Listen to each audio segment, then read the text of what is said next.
Alright, who's there? What's his name? Brian. Brother, Brian? Chile? Alright, you ready? Brian. You, Chile. Huh? You lose, Colombia. Yeah? Yeah.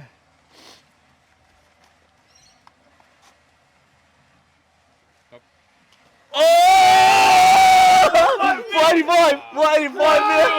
Alright, you know what? I'll give you another turn. Another turn. One more time. Another turn. Because you're so close. Not like Fabian. Ah, guy.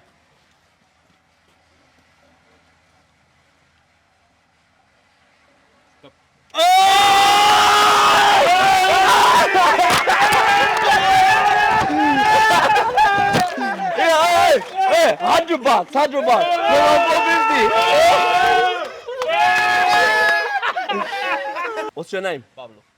Pablo. Pablo Escobar. You? Colombia? Lose? Chile. No, fuck. Yeah. Hey, same thing, brother.